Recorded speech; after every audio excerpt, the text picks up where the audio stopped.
There we go. Let's see.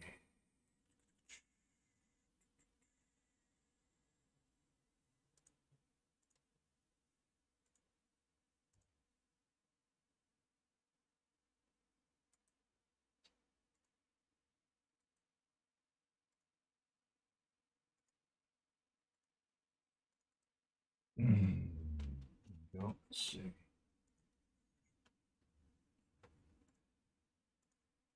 Just testing before we get started. Still loading. There we go. All right. We can actually close that. Go.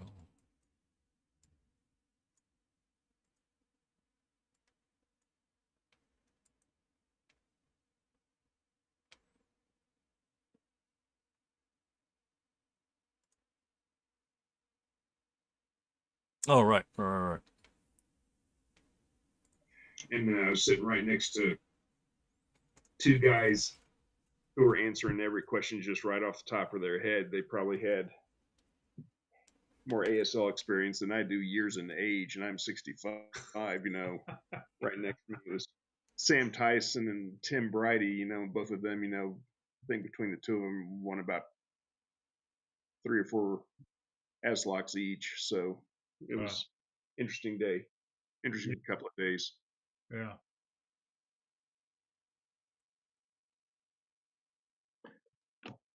Keep going, John. Did I miss it? Did I just catch the tail end? Oh, I'm sorry.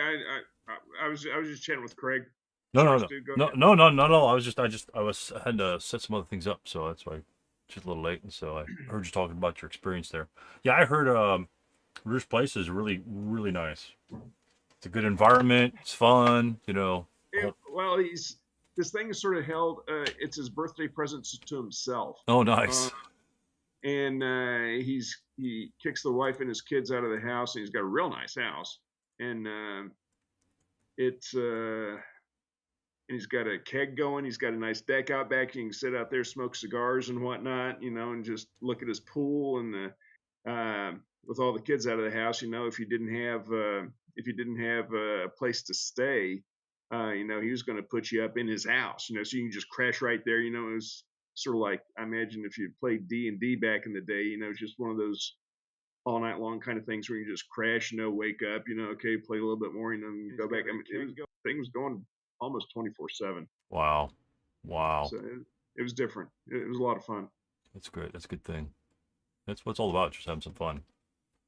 Yeah, no So doubt about let's see that. there. This work fine.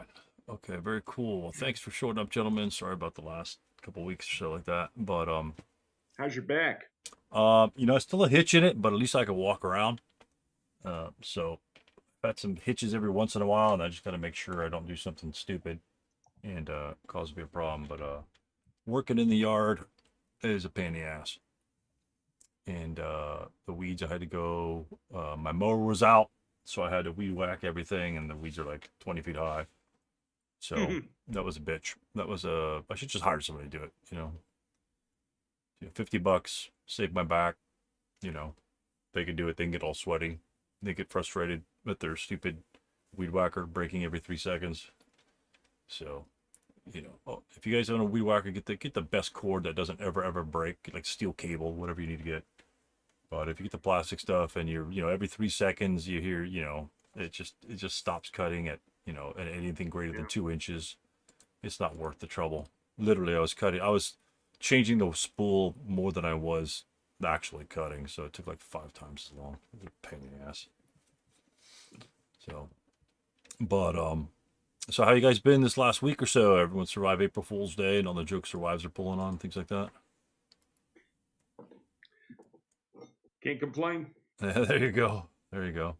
All right. So I reviewed a couple scenarios. I think that we had shit last year for a game of the month. I mean, if you guys don't have any questions on experiences you've had this week, questions are always first, and then we'll pop those out of the way, and then we can get into an interesting comparison between these two scenarios and just general outlook on what a scenario may present or the pitfalls and advantages and things like that that you need to look for when you're essentially peeling apart the scenario. I think it's a good scenario. We'll get into it in just a second, but I want to just cover your guys' questions first. And did you guys hear any background noise on my end, by any chance? No, I don't. Okay, good. I don't. Yep. I just have a couple of quick things for those who don't know yet. Although I'm assuming we all know. The new SK map boards I and J are now available from Basil, so you can now play all the scenarios from Bonus Pack 2. Woo! Yay! Oh, nice. So I've already started, or at least this Friday. We'll already start with the second scenario, the Norwegians and Germans fighting it out over an airfield. So hopefully we'll have a lot more over the next few weeks on that front. Oh, cool. And I can tell you that the I think it's Tiger's Roar and another one with the German and Russians are both very good scenarios. Yep. I did a little play testing of Tiger's Roar, and then I think it was the only one I did any testing on. But yeah, so that was good. I played tested 2 of those. Yeah. Is your scenarios in that one, right, Craig? The one that you were play testing with Dave? Yeah. Yes. Yeah, that one looks pretty fun. I think we're gonna make that a game of the month. That's a fun one. Yeah, it's a real good one. There's a couple different ways both sides could play it, so it's an interesting scenario. It's one that can be played multiple times, and you don't get bored with it. Yeah.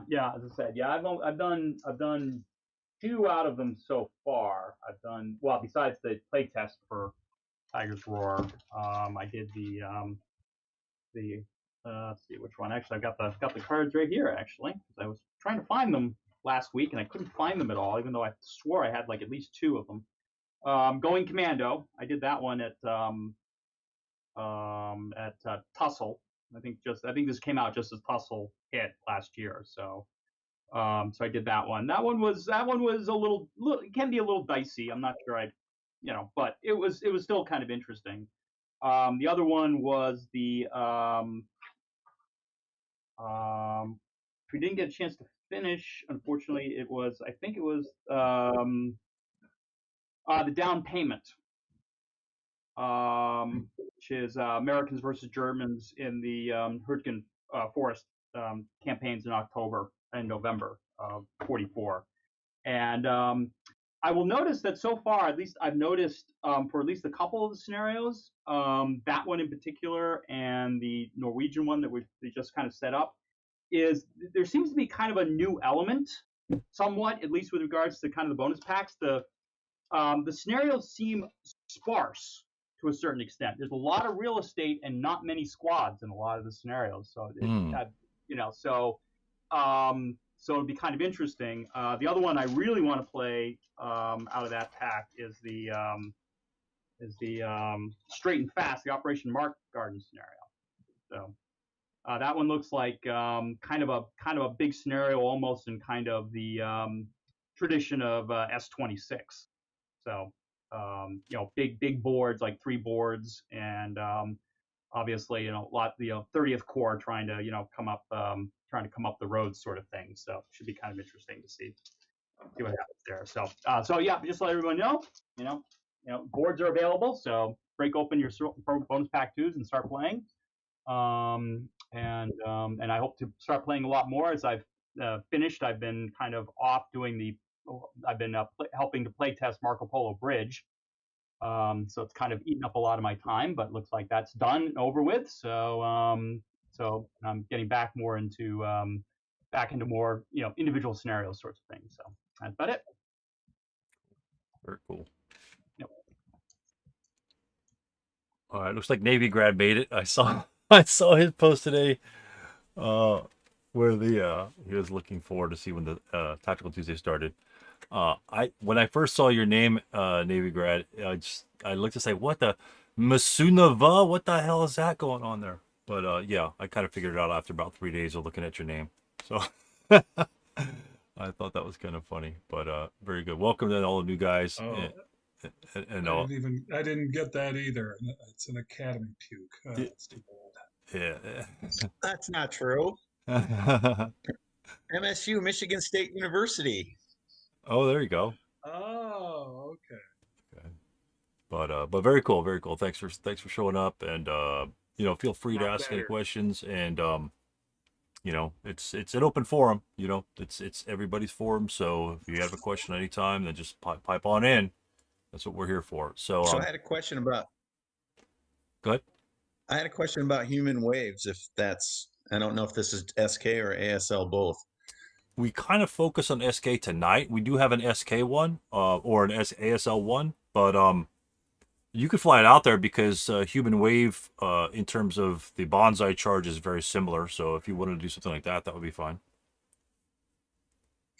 If you're, Okay, yeah, so yeah, good.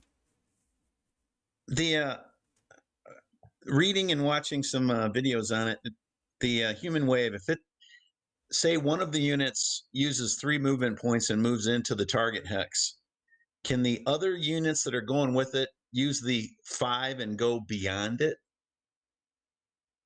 Beyond the target hex? Just keep going straight? Oh, I see. Like they have 5 remaining. Yes. Yes, they can.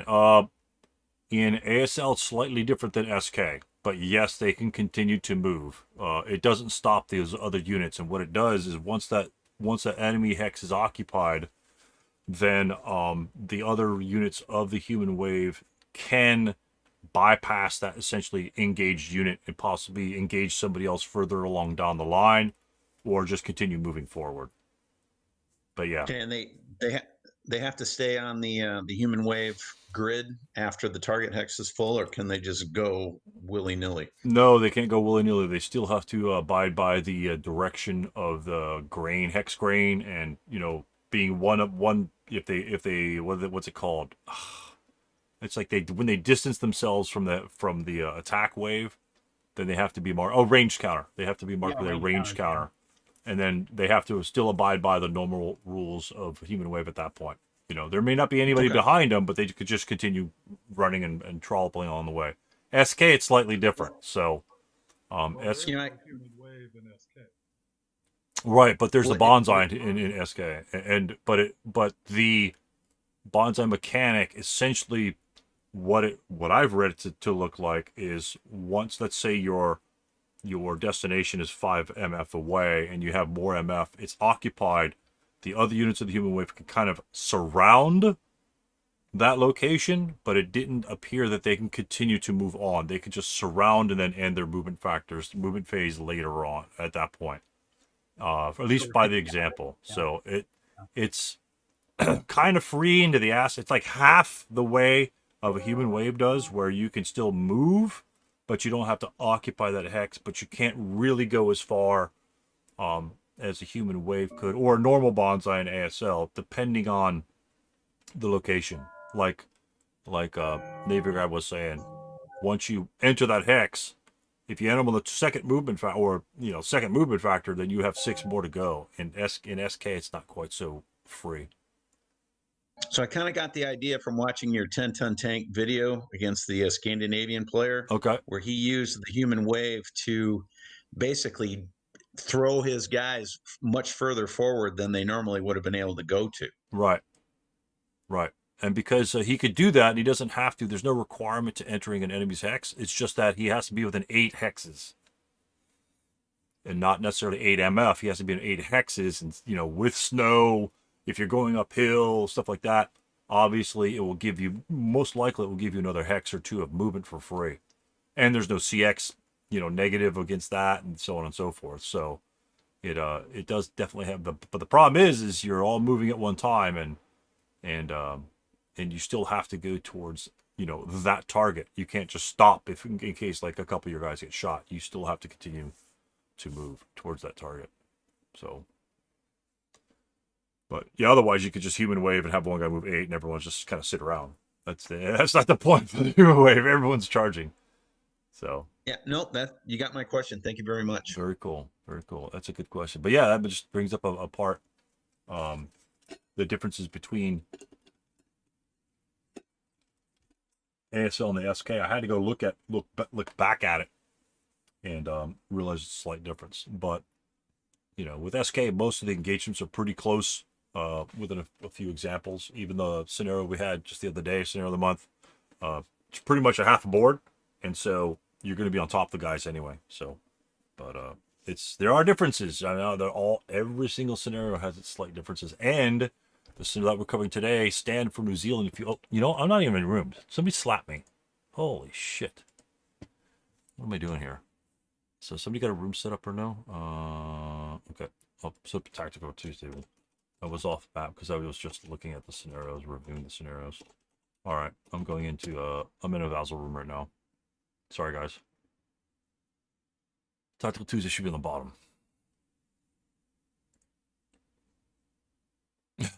Nikki. So today we're going to cover 2 replays of the Stand for New Zealand, and so we're going to cover essentially kind of we're going to break down the scenario.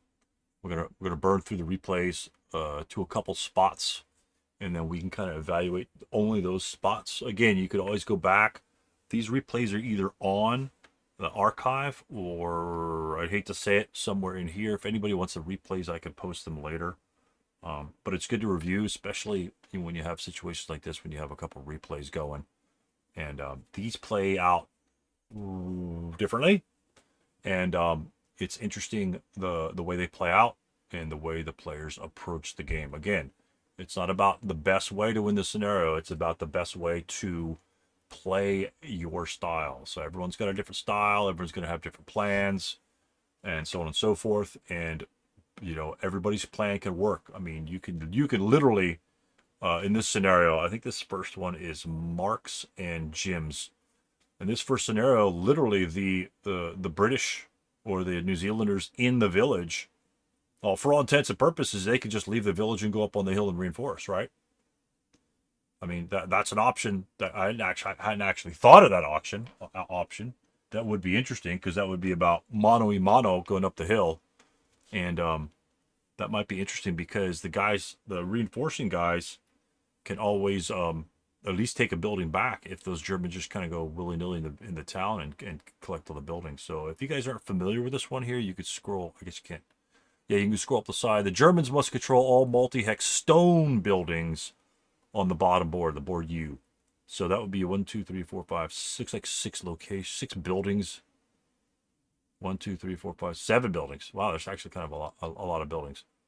So 7 stone buildings. He controls one, the P2 building. And this one here, it's just essentially 2 battles in one, to be honest with you. There's lots of little things going on. So Germans can only set up in the P2 building, and the allies on that particular board that are set up, they are restricted to that board. They can set up in any hexes as long as it's not adjacent to the building the Germans set up in. And you'll see an adjustment in the second game where the player set up right next to it, but then they made an adjustment right in the beginning, so they caught it. It's easy to miss some of the setup restrictions and things like that. It's very, very, very important to get little things like that right, because that can really screw up the experience of the scenario. A lot of scenario special rules are only all buildings are wooden or all buildings are stone. That's not a big deal, right? You're going to change them in Vassal. Hopefully you'll change them in Vassal. And so it's just a visual confirmation. And so that scenario special rule essentially is ignored the rest of the scenario because you're just playing the board. This one here, I have seen other scenarios, not necessarily this scenario, but other scenarios where this scenario is outside the season for grain. Scenario special rule says grain's in season.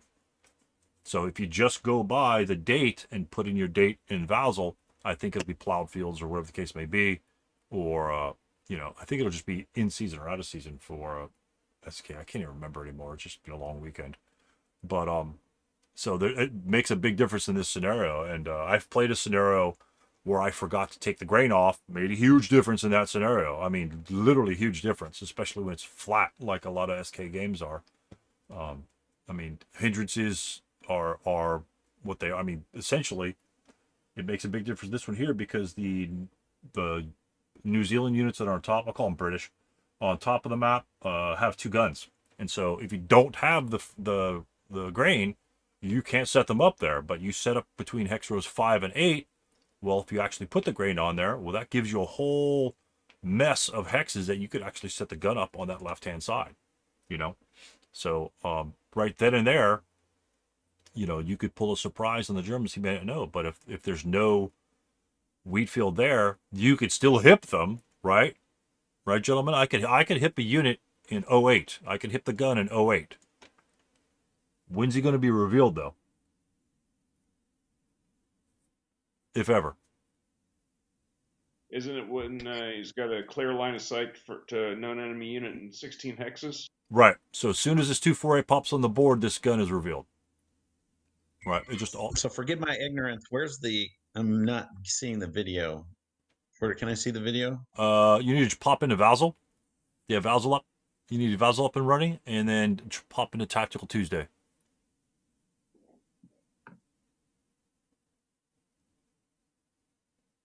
And we usually go through there versus or technically I'm actually streaming on YouTube. You could actually watch it there, but it's good to have you in the room in case you happen to have a situation like or a question, and then we can start moving pieces around. It's easier that way. So, but this will be a log. I'll be replay this log here. So it's very important to get your scenario special rules, and this one doesn't really have a lot, but it does have enough to make a oh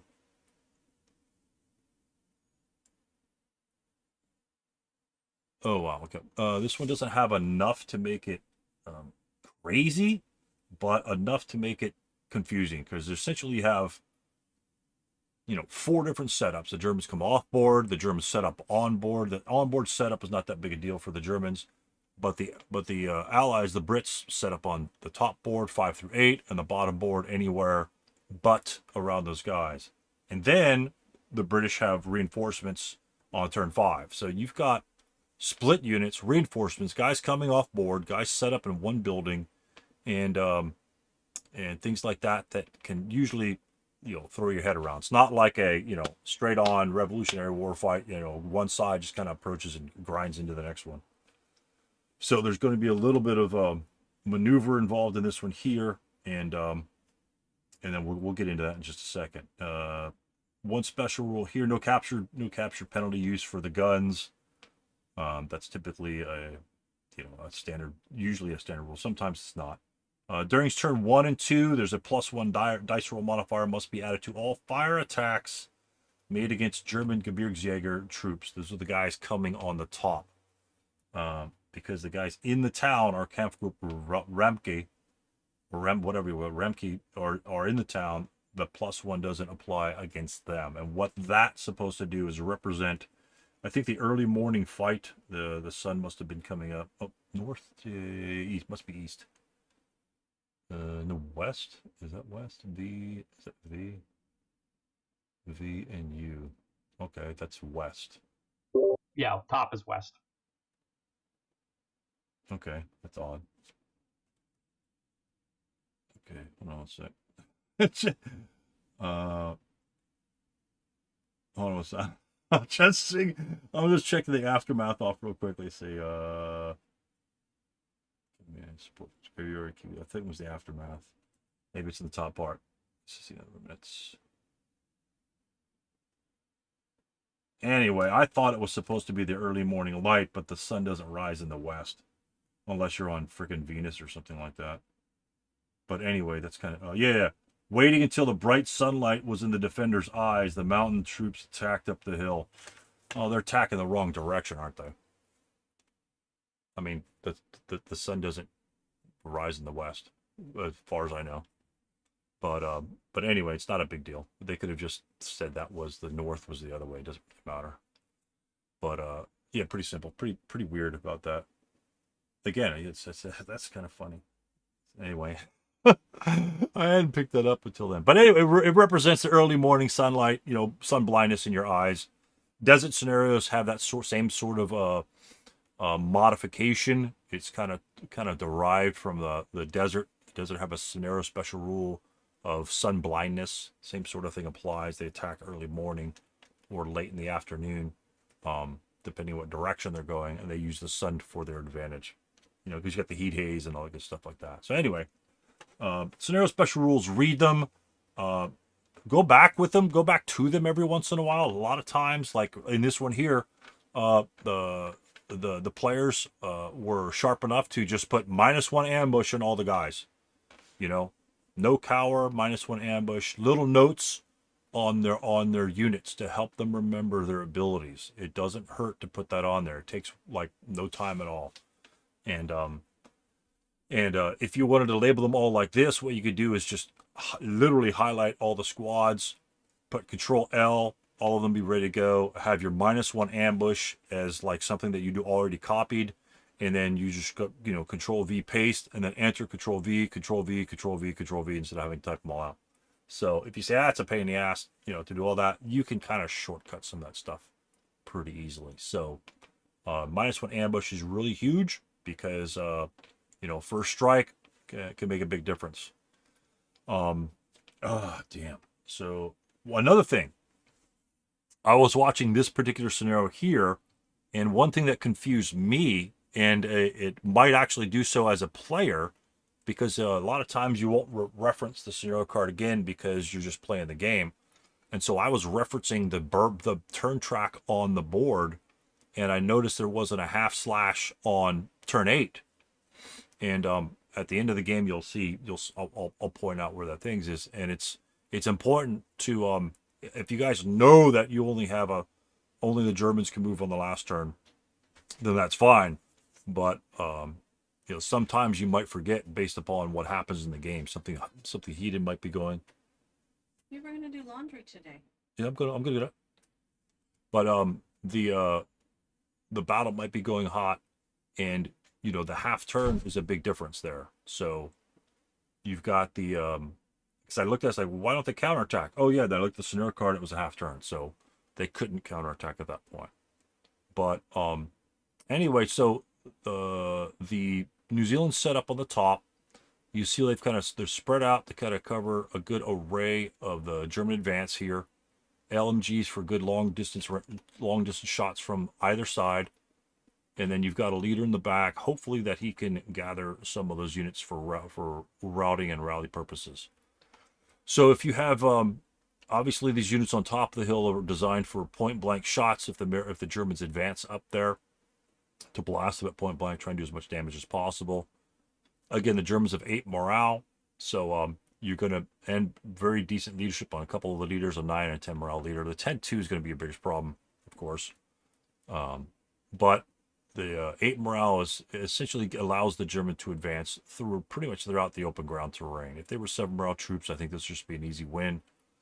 And so their 8 morale's got to make them pull through the day. So, and no cowering on the first line. I think the second line does cower in this particular scenario.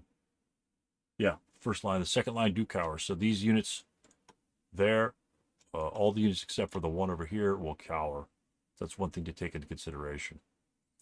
Now, so is there any reason why the 8-0 is on the hill as opposed to down below and below the crest line? Down through here?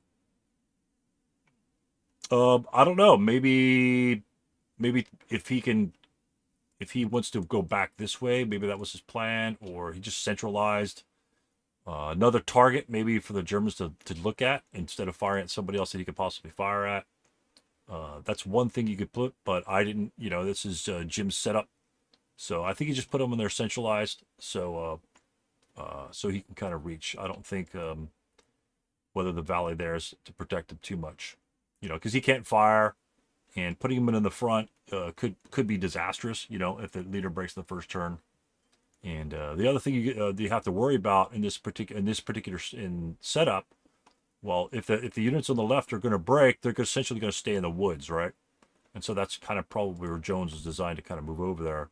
And these guys breaking up here most likely are going to low crawl back behind the woods and to their destinations, especially if the Germans are up here. They don't necessarily have to route. Well, he might have to route in that direction, but we'll get that in a second. This guy right here most likely will just route backwards through the grain field. In that protection, and he could pretty much select any destination within 6 movement factors, because more than likely there'll be a German over here or Germans beside him that he can ignore pretty much most of those destinations. So he's probably just going to run away if he breaks and when he breaks. Now what are the British facing in this sort of situation down at the bottom? You got to have to evaluate exactly what's going on in this map. So the British here decided to set up away from the enemy Germans down below. And so what problems do you think that could pose later on in the game? You know, they're a small source. They probably really can't counterattack out of that area. I mean, they could move out a little bit, but they're outnumbered essentially 3-1 down there. It's going to set up some route path problems later on. Right. Once the Germans reach the village, and they will reach the village, and as a matter of fact, in both games they reach the village about the same time, in different quantities. Just a smattering of units down here is going to create huge problems. Huge problems. So whether the player here planned, okay, I'm not going to worry about those guys until turn 5. That's where my tanks come on, and they come on and kind of blast them point blank, that sort of thing.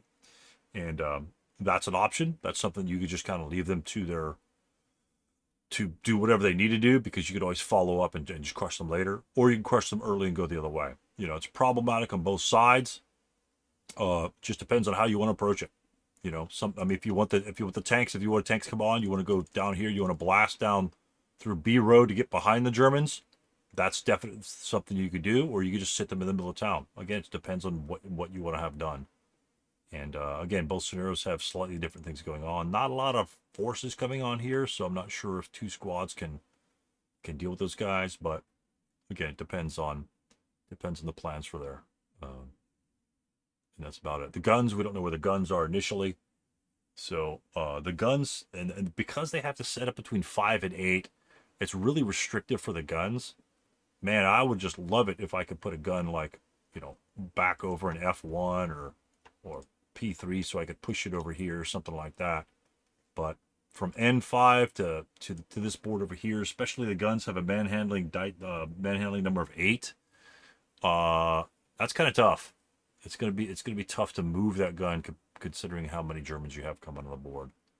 So where you set the guns up can be tricky, or can be just straightforward. You know, you can put them right in the front and blast them right when they come on, or you could try and put them on flank shots. So we'll see how the players do this. So I'm just going to start the log. These guys pop on here.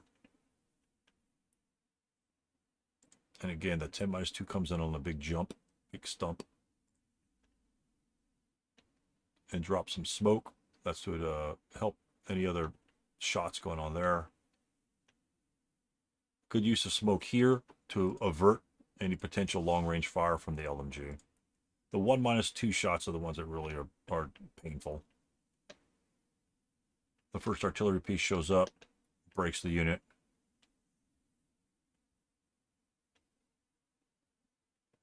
ATRs are centralized. Oh, look at the German advance. So many Germans, and they're probably just going to advance straight up on the hill. We got an early break for the 10-2. This unit routes directly back, and that's a great LOS from the German player. Be aware of the possible interdiction there. He does interdict, but only ends up pinning him. So it stops that unit like another 2 or 3 hexes. Let's see, 1, 3, 4, 5, 6. Yeah, that's 3 more hexes he could have routed back here. And now that unit's going to be in big trouble, because now he's going to stay within a range and line of sight of the Germans. So, but that's fine. It's not a big deal. It's, you know, a lot of times these LOSs are tricky, and sometimes you think there might be cleared or not. So the other artillery piece shows up on the map based on these units, this unit advancing, and then of course the rest of them. So unfortunately, he rolls a 12 for that unit, it just seems to happen more often than not. So in this situation here, So I have a question about the hindrances. Is there a rule about the maximum number of hindrances before you lose line of sight? yeah, 6, right? 6 combined. Correct. 6. Yep, 6 total. Right. So if this unit were on ground level, and there was a +3 smoke here, then he wouldn't be able to see these units over here, because it'd be +3, 4, 5, 6. or two smoke. If there were two smoke between there and no grain, that'd be the same thing. Or you know, things like that. Yeah, but I mean, just to make a very small point, not that I think it would ever really come up, since they don't specifically call it kind of like an LV hindrance in the SK SSR, whether you add the +1 to some other like smoke and a couple of grain hexes and therefore it's blocked versus not, you could argue about that either way, I guess, in an SK scenario.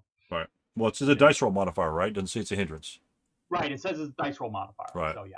It's like being counter exhausted is a dice roll modifier, so that Right, wouldn't apply into again with the hindrance right. roll. But I think like mist and sun blindness and stuff like that in ASL is specifically is a hindrance, is an LV hindrance. It's an LV hindrance, right? Right. So there's a slight difference in terminology, but Right. you know, as I said, there could be a slight argument in SK, but in SK, yeah, I'd have to defer to saying no, it's not considered a hindrance, so yeah, Right. it doesn't count toward the +6. But just minor point. Yeah, and that is true with all the +1s here. So, excuse me, as you see here, well, Jones happens to be on top of this unit here. Whether Jones is probably going to be used to move that by giving him 6 MF, don't know. That would be a good option. The 8 would be still an okay roll to make, but at least he has 6 MF to perform that. You know, there's always possibilities in something like that. The more MF, the better. But you know, the New Zealanders are kind of pressed with essentially 6 squads up on the hill, 7 squads that could actually, you know, 4 squads can fire upon this unit, and any number of guys can fire up here. Only 1 squad can fire on that guy from here, other than the 8-1, which all those guys are broken. Oh, except for the mortar guy. So the New Zealanders is, you know, delaying the Germans as long as possible is the key. And if the 75s really don't go off pretty well, then that could be a big problem. And I didn't really see how the 75s had a great effect in both the scenarios, to be honest with you. I think they just kind of popped a couple units here and there, but because the Germans get on top of them, I mean, they're all within normal range as soon as they get up on the hill. So defending against a 12+2 shot, 16+2 or something like that can be problematic at times. So we'll just see what happens with that. Again, this is a situation that a lot of times if you have an aggressive player, they'll throw their guys up on the hill. And, you know, is there a risk to the Germans, these guys being up on the hill in open ground? They might break, but, I mean, look at your leadership behind it. I mean, those guys are going to rally to turn. Now, my question to you is, do the German leadership have, other than this unit over here with a broken unit that's going to rally, does the German leadership have to be in the rally terrain back here to assist these units in rallying, especially these guys right here? You know, if you're gonna anticipate the 447 firing on these guys, probably point blank, right? And he's probably gonna fire, you know, right in the middle or blast this guy here to break. He's probably gonna fire here to break up the fire group. So, in terms of routing, could you where else could you put the leaders in this particular instance? I mean, you can put them in any spots, but where's another spot that you can have? Consider you have to get to the town. You can put them right behind the hill, right? The 10-2 could just sit right here. The 9-2, unless you're going to use them, these guys could have advanced right here. One with one guy, the other guy split up. You know, you can have your leaders a little closer. This guy's obviously rallying. So if these guys break, they can just low crawl back and then hopefully get rallied. And then now you're 1 hex closer to 1 movement factor closer to your destination. Sometimes it can make a difference in a scenario. In this one, 8 turns doesn't make a difference. You know, 1 hex, probably not. Well, that's something to worry about. Like this unit here, if he breaks, is he going to route back to the 8-1? This guy's going to have a interdiction on either one of those hexes. So most likely he's going to low crawl anyway, and not get the benefit of that particular leader. So, but they are back there ready to rally anything that breaks. Guys on the bottom, I didn't cover much of the movement here. The Germans did move out here on the bottom because they moved first. And, you know, not much you could do against stone buildings. Looks like he did get a shot on this unit here and broke the leader out in the open. But, oh, he's got 2 squads in? Yeah, 2 full squads. That's actually not too bad. So what are your thoughts of point blank fire versus spray fire there up on the hill by the New Zealanders? That one, there's no spray fire in Yeah, SK, no spring fire in SK. Right. and these particular New Zealanders don't have it anyway. I think the first liners might have the underscore. No, they don't. Yeah, but the Germans on the backside, if the Germans were to spray, well, they wouldn't actually really need to spray fire. But that would be a choice you want to make. Like if you're really swamped and breaking one unit, let's say that the spray fire would exist. If breaking one unit really doesn't do anything to your existence, I might actually spray fire because 4 even's not horrible a shot. And if you actually get a result, you know, like an 8, if you roll 7 on the 8, it's be a 1 morale check. You know, he's going to roll 7, so he's going to be pinned, and it's your turn, so it's not, the pin's not going to really affect anything, because you're probably not going to be alive to advance upon him and take advantage of his half firepower. So spray fire will take it down to a 6 for a normal morale check. Again, the chance of him breaking, but the spray fire will allow you to damage 2 units. And if even if you don't get the morale check, say you get a pin on him with a 7, if both these units pin, you essentially just eliminate 8 firepower coming back at you. So so that's something to think Forgive about. my ignorance on SK. I apologize. No, no worries, I don't no know worries. the difference. Yeah, no worries. Yeah, a lot, like I say, my rule is if you're asking if something exists, although the counters are exactly the same, it probably doesn't exist in SK. You know, like fire lanes and things like that do not exist, and so a lot of scenarios can make a big difference in their fire lanes. But yeah, pretty much just whatever you know, it's insta shots and things like that. But yeah, these guys don't even have the spray fire. But yeah, given a lot of these guys do play ASL, and so the same situation would show up in ASL. And again, that would be a judgment call on what you think you want to get away with. You know, if this guy's with an 8 morale unit, the spray fire might actually be better in trying to at least pin some of those guys. You know, because if they pin, then the half firepower, your 8 morale might actually save you a little bit. But the 7 morale is it almost seems like a world more fragile than an 8 morale unit. And even firing an 8 even shot on this guy, again, it's a 7 for a 1 morale check. He's going to at least pass that with a 7 and be pinned. So he'd actually have to roll a 6 or less to be broken or to be not affected. But the chances are these guys breaking without combined firepower. Now, if this unit were right here, you know, they could do 8 and 8, which would be a decent shot, or a 16 if it would break up a huge fire group. But that's and then the decision to, do I run them away? Do I advance this assault move down the hill and only take this shot, which would be an 8 minus 1? And this guy obviously can go here without even be fired upon, which might be a decent option. You know, so they're just meant to delay. These guys are just meant to delay the Germans, and you know, the longer they stay survived, especially the 75s, the better. Again, if this unit drops down, let's say this unit drops down, what do these 4 units have to? What do these 5 units have to fire at? The only targets they have are the guns.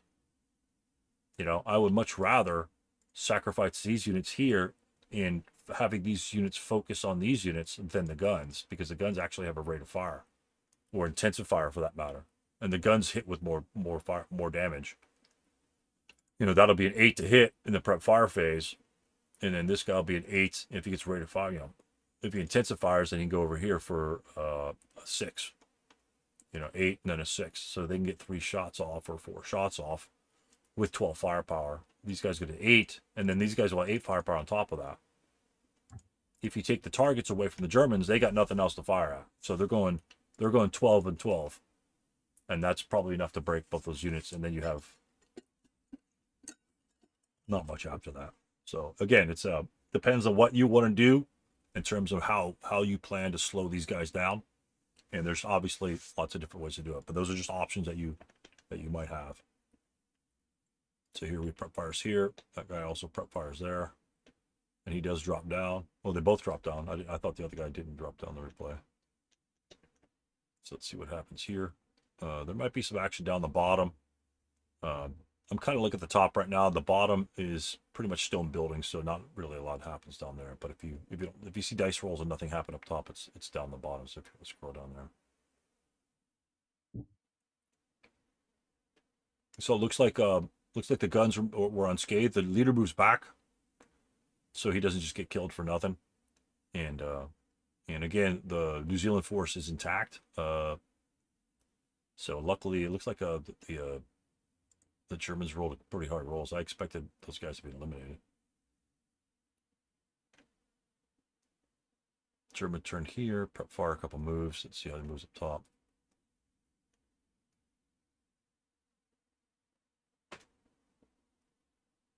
Germans a huge shift over to the left. So when the Germans are shifting like this, what must the Germans worry about later on? You see the Germans shift here, nothing's wrong with the shift, because that way they can just, spearhead everybody down the middle, especially since he sees some of the New Zealanders coming off the front and heading back towards the units that he has to deal with. What do the Germans have to look out for when they're making a move like this? Right, they're avoiding the gun. That covers the hill, right? This gun can cover the hill. Essentially, they nullify one gun by just exposing themselves to only one shot. And this guy they could take out with a giant fire group. But what do they have to worry about in about a turn or two?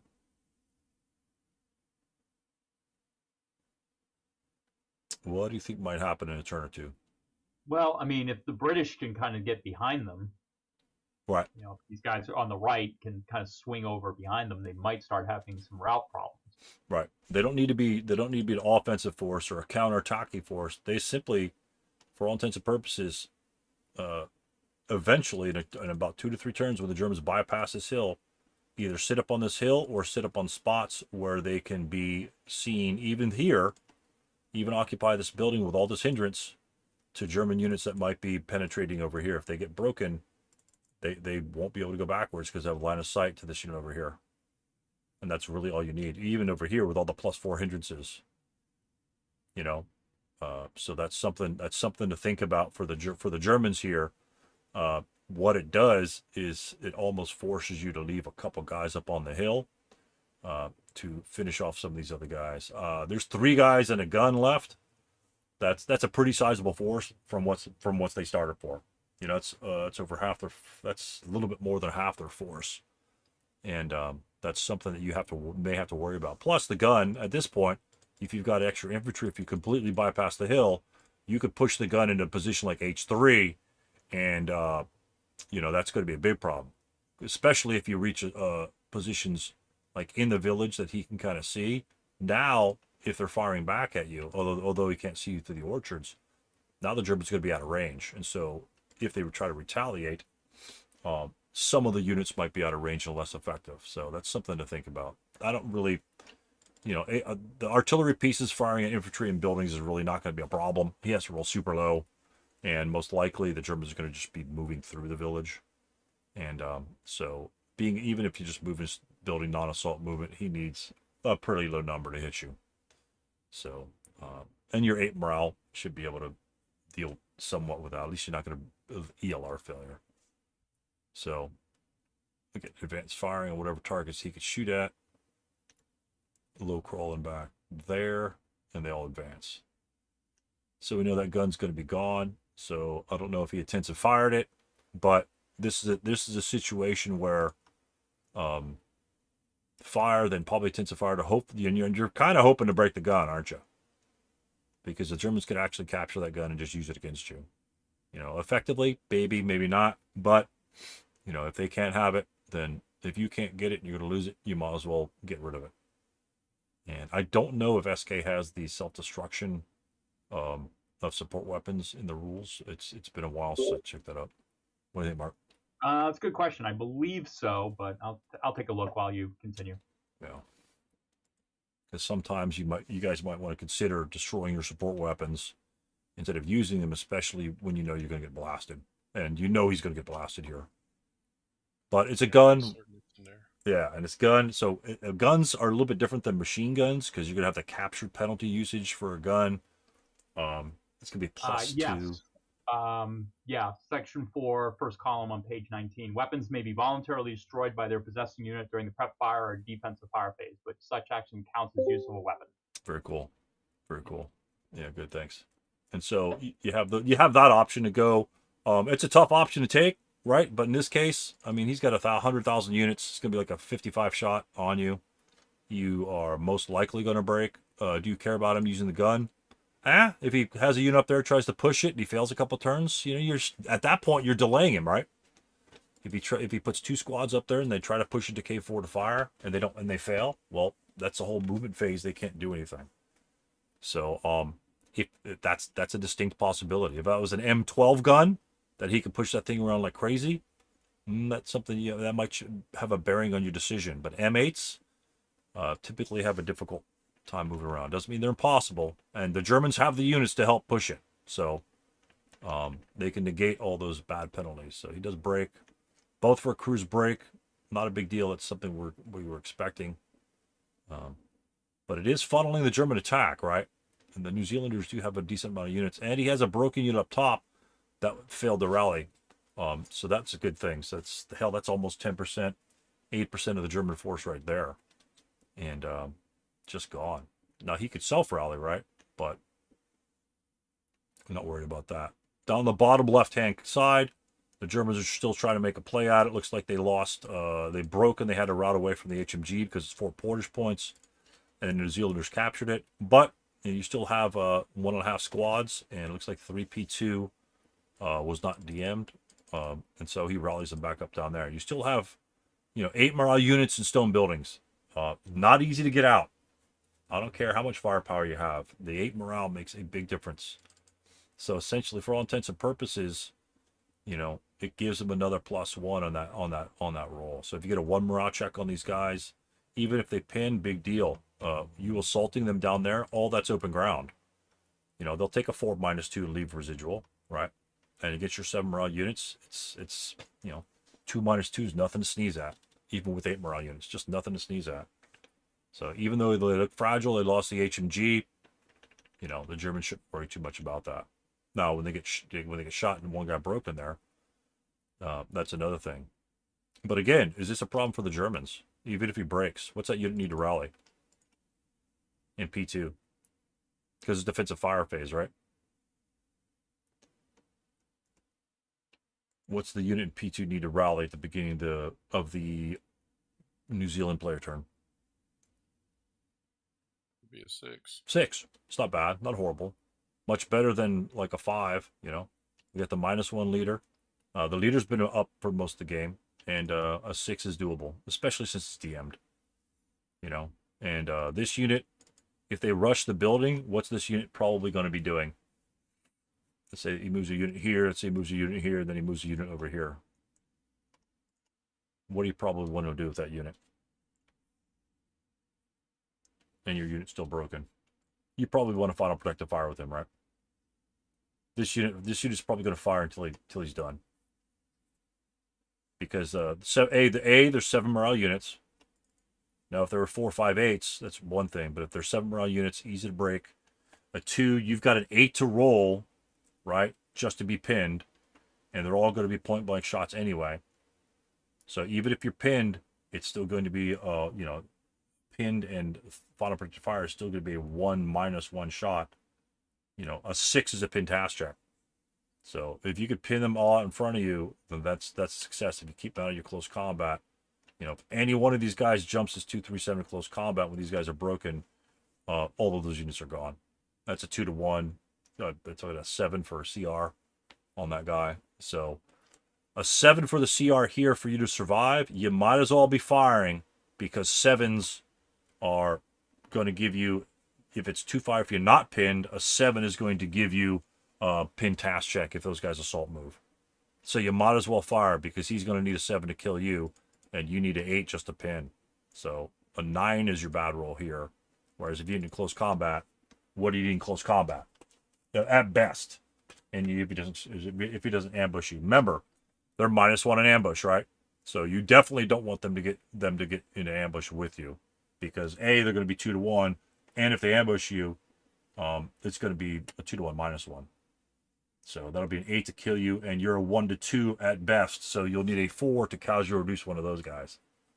Well, if you need a 4 to kill him, hell, if you fire on the IFT, 4's going to keep him out of your hex, because that'll be like a 1 morale check on any chart that you're firing at. So I'd much rather keep them out of my hex than have to worry about rolling that 4 in CC. And we all know we don't like to be in CC. No way. We just don't want to be in CC. So now when these units, let's assume. Oh, we'll get to this. We'll get to that down for maybe next turn hypotheticals. So the Brits are defending up top. He's got a little wave of guys here in the 8th row, preparing for the onslaught of the Germans. And then the Germans shift a little bit over on the hill because both those guys are broken. Good idea, because hopefully it'll cut off the New Zealanders from that path there. Again, spread out, not really stacking any units per se. You know, you could probably stack guys on the 10-2. Why could you probably stack an extra guy there? Because everyone says, stacking's terrible, stacking's terrible.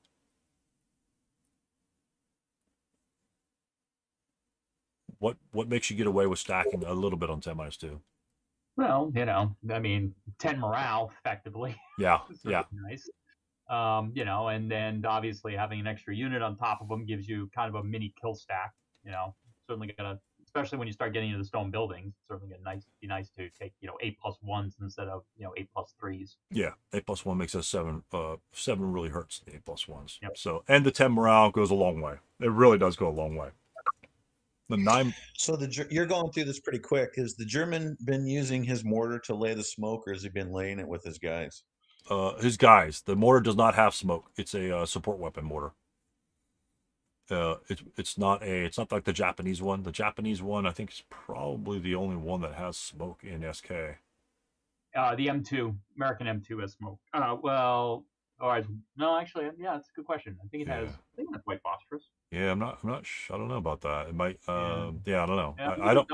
It doesn't. Yeah, I don't remember it It's having. 1945. Right. White phosphorus on those mortars.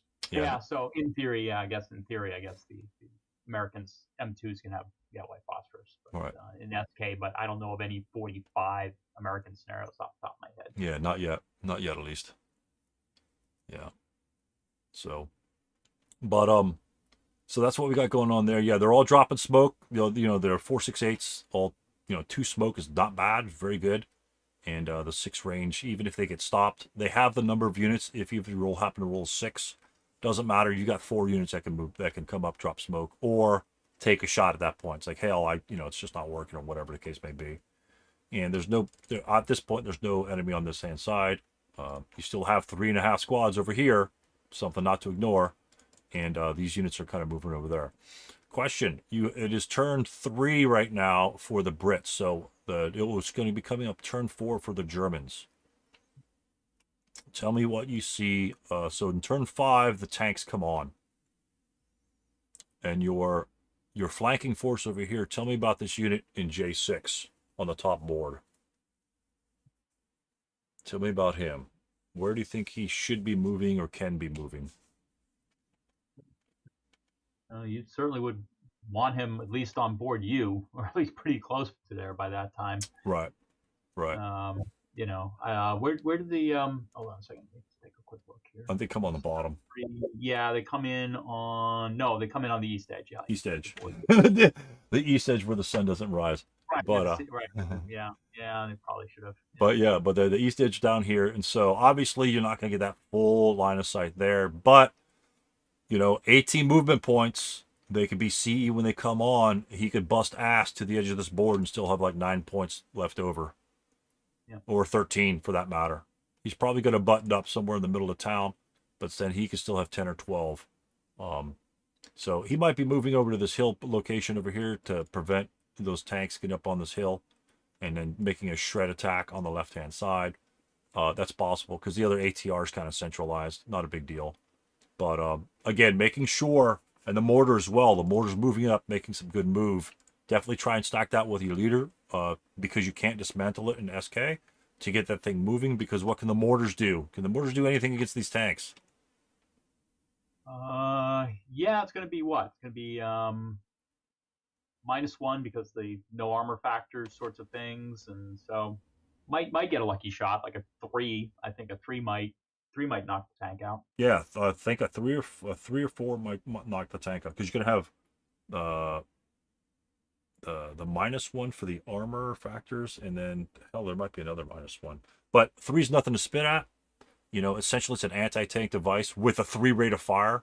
I mean, you can't ignore that fact. I would much rather fire on the tank, because what do you need to damage somebody in a stone building, right? Let's say I'm not going to fire on the tank. It doesn't do anything against the tank. I'm going to fire at the stone building.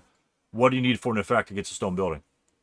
Practically a critical hit. Yeah, you need a snake eyes, and then let's say you don't roll a critical hit, so you're rolling the 2 chart, and so you roll 2 plus 3. What do you need to roll for an effect? Well, a 3 is a pintask check, right? And so, yeah, pintask checks are great. I love pintask checks, but it could be taken out of tank with that same 3 that you're, quote, wasting on an infantry unit, right? You have enough units, infantry units, to, you know, at least cut movement paths and things like that. Like if you're over a pair of P1, nobody's going past L6 going getting shot, you know, that sort of thing. So you've got the units to, you know, cover the angles, so to speak. The mortar, obviously the crits, you know, you can't ever rely on the mortars and the crits against that. But they are still effective against these tanks, which are very fast. Again, the tanks can either come in the village, or they can go upside the hill, and if they get behind you and they start shredding you with 8+1, 8+3 shots, those guys aren't routing backwards at all. So that's something to consider. This is kind of tricky here because the Germans have a decent amount of force. Do the tanks need us to flank them? I don't know. I mean, there's a lot of infantry behind them already. It might actually make that part of the decision on the Allies in this particular case. Say, well, I've got guys behind them that could threaten them. I could just put my tanks in the village. So it's not a big deal. And considering the Germans aren't yet eliminated from the village, and he did rally. Look at that. That sucker did rally sometime. That guy's up and going. So that they don't have their HMG, which is a big part. So here comes the German attack. And the one thing about the scenario, which I thought was really interesting, it's a really... Oh, yeah, and immobilize as well. Milky Way says immobilize as well. So, yeah, absolutely. The immobilize is huge because, right, if they're stopped in the middle of the tank, you don't have to worry about those guys swinging around at you. Absolutely immobilize. Big part of it. Or shock, right? So, one thing, there's a lot of shooting going on in this particular scenario, especially when you get in town. And this is where the 8 morale from the Germans comes into play. Because if they had 7, they were 4.67s, right? Then the Brits just kind of sit up on the edge of the town, and they blast them as they come through. They just won't survive. The 7 morale is not going to. I don't care how much leadership you have behind them. You guys have to move, and you've got 7 buildings to take, and they're all stone. So not easy, not an easy task to do. But now, see, this is game turn 4. What do we have to worry about? Right? If this unit breaks here, where's he routing? If this unit breaks right here, right now in this situation, where's he routing?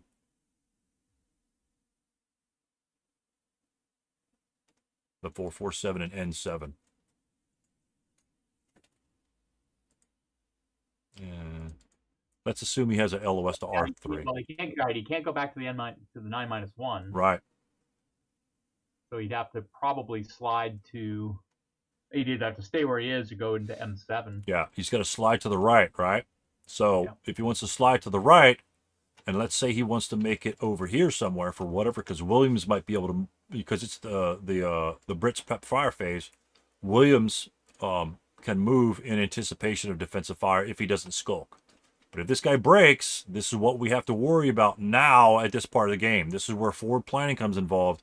Whereas if you blast the living shit out of these guys and they're not there, you don't have to worry about that. The only place this guy can go is right where he is. He could slide over to M7, but that really doesn't do anything because he's still going to be DM'd for the rest of the game because the Germans are in the village.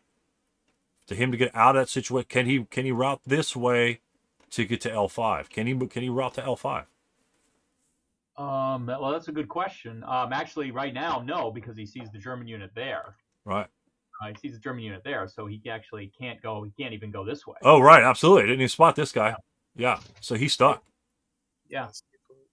Yeah. And what does that mean? That means all they have to do is this German leader. All he has to do is run here if this guy breaks, and that he eliminates that unit. If that unit breaks, and that's in that case, gentlemen, if you're rolling, let's say this guy's got let's say he's got 2 squads on the 8-0. Does that 8-0, if he sees that opportunity, I need you guys to see this opportunity here. Now, we do have Smith. I mean, he does have some firepower, but you've got leaders. You got an 8-1, 9-1, 10-2, 8-0. You've got 4 leaders for essentially 12 squads, right? And it's really good to leave an 8-0, 8-1 up here because essentially that negates his Woods TEM. So instead of the 8-0 in the back, it gives him a little bit of oomph to negate that modifiers over there. So if you're firing an 8 even over there with a fire for the fire group, that's a strong attack against these 7-round units. It can really suppress those units with the 8-1 by himself, and he's got height advantage as well. But down here, the 8-0, let's say he does break. Can we move the 8-0 here? Let's say this guy wants to fire on him. Do we care? Is he going to fire on the 8-0 or the 5, 6, 7 other squads that might be advancing up? He's probably going to hold his fire on the other squads, right? You know, give him a target to shoot at, you know, or, you know, move a guy. If this guy moves into here, it's highly likely that Smith's going to fire at K7 at 8+2. Very highly likely. So if, and again, order of movement, what you can do, again, this is the Brits prep fire, but this is what the Germans have to look at. If the Germans move into here, you move him first, he prep fires. You know, after this guy prep fires and breaks him, right? If he advances here, this guy has already first fires. Then you can move the 8-0 here. Can he fire upon us again in 08 if he fires on this unit in K7, which is 3 hexes away? Smith fires here in response to this potential move, right? This is what we're thinking about as the Germans. Can he again subsequent first fire over at 08? With just the 8-0. The 8-0 is the only one guy moving there.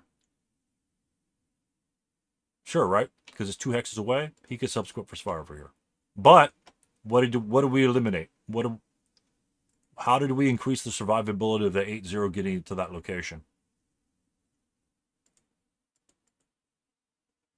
It's half firepower. Right? Half firepower. If he fired over here, it's going to be 8+2. If he fires subsequent first fire over here, it's a 4+2.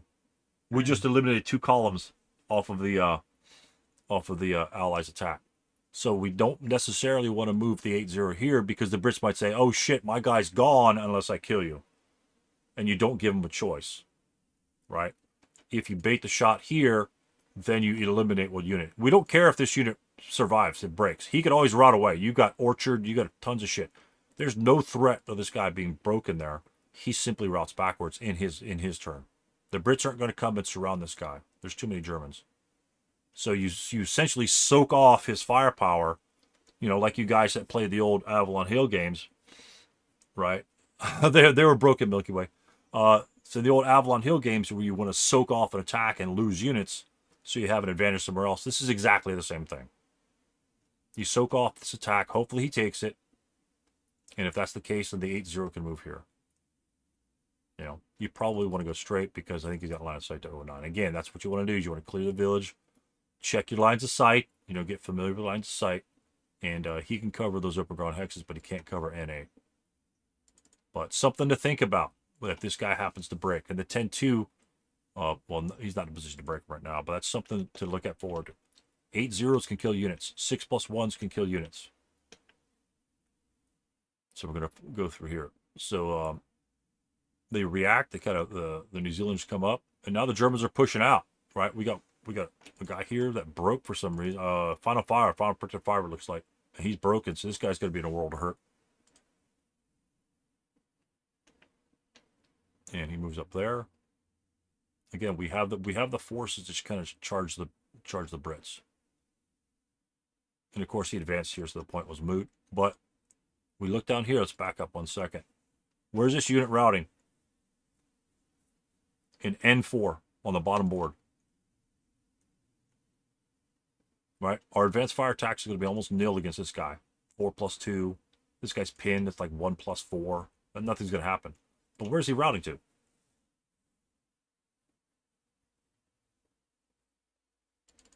I think off board. Yeah. You K8. K8's the key here. K8 and possibly even this unit up here. If they could see either one of those units, can't go to M5, so he's a goner. Straight up gone. And guess what? What does he leave behind for us? He leaves behind our machine gun. Yeah, he leaves behind our machine gun.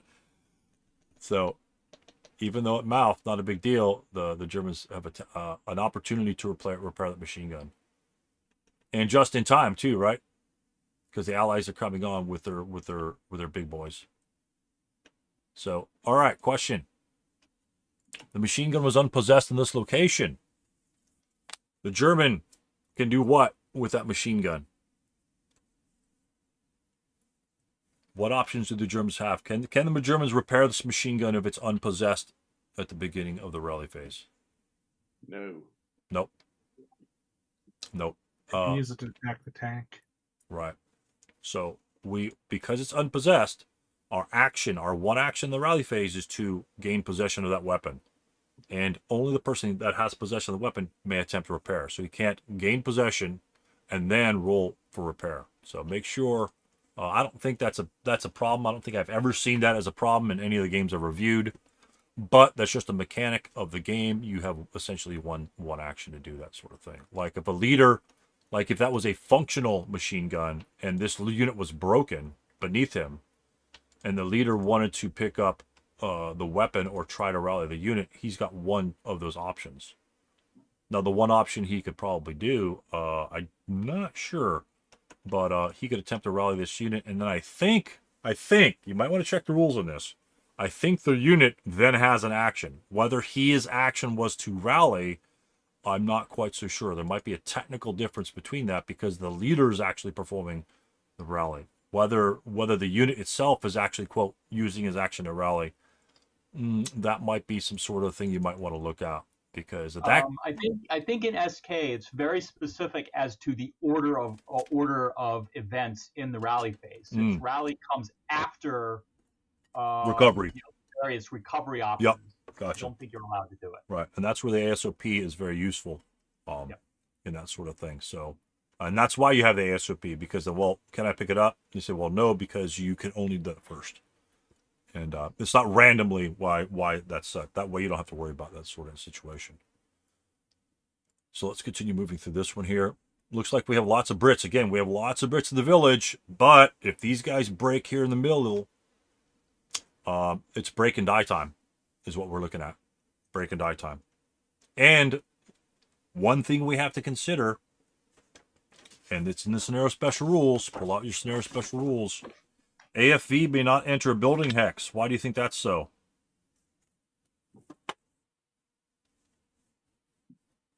AFV may not enter a building hex. What happens when the AFV enters a building hex? Why would we care? Well, they may not particularly care whether they bog or not, and if they do so, it's +3 to any to hit attempts or anything like that. Right. In this specific situation where the New Zealanders are kind of surrounded, if that scenario special rule was not in play, what could the New Zealand or British player do? If that scenario special rule, he could simply drive his tank into that location, freeze him, then these guys swarm him like the sleeves freeze, the SK sleeves freeze, and then we could possibly jump him in close combat for an ambush and try to kill him that way. But since we can't do that, because the tanks can't control the buildings anyway, so why have that scenario special rule? Well, it's to prevent this. It's to prevent the smashing in at the end of the game.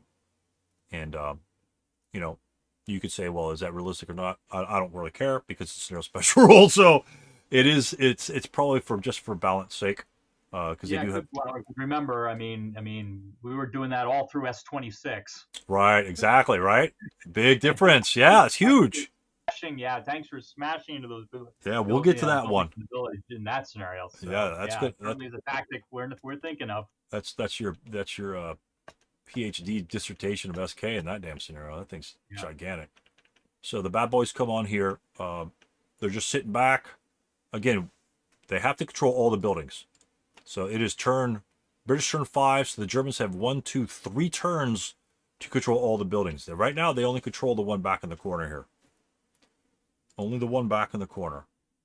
But all they have to do is break these units in between them, and they're gone. It's going to be it's crumbling like a house of cards. But there are a lot of British yet still in the map. So it looks really good for the Brits at this point. The Germans, I mean, anytime you go street fighting it or town fighting, it's +3 materials. It's just a bitch, you know. But now once they get into the town, who has the advantage? The Germans will have the advantage because they have the morale. Slightly better morale will win the day in the equal terrain types. So we got some movements here. Again, we got some ATRs moving up. Very key. The ATR has made its way into the town. Perfect. Looking at the top, what do we got up there? We've got one unit with the mortar that they happen to repair. Perfect. Is keeping these guys at bay. Question. It's British turn 6. C7. What might you consider doing with C7?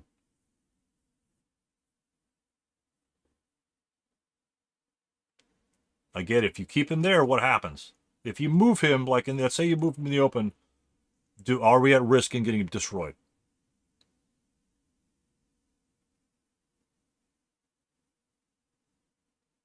Right? Yes, we do. Right? He could shred us. 4-2 in the open, mortar opens up, so on and so forth. But if we don't move, then essentially we lose 2 units and a leader. Right? We could make our way. I don't know whether he does or not, but we may go up here. Hell, we could potentially get to this location at the end of the turn, recover, push here, and fire on hapless units in the town. And get to that hill, H3, which does exactly the same thing as the Germans' units down here. Whoever breaks first pretty much dies in that situation. Not so much the Germans per se, but the Allies, the Allies are much bigger risk at loss of units. So this one unit with the one mortar is keeping those units at bay. You have to risk it. Even if they 8-0, right?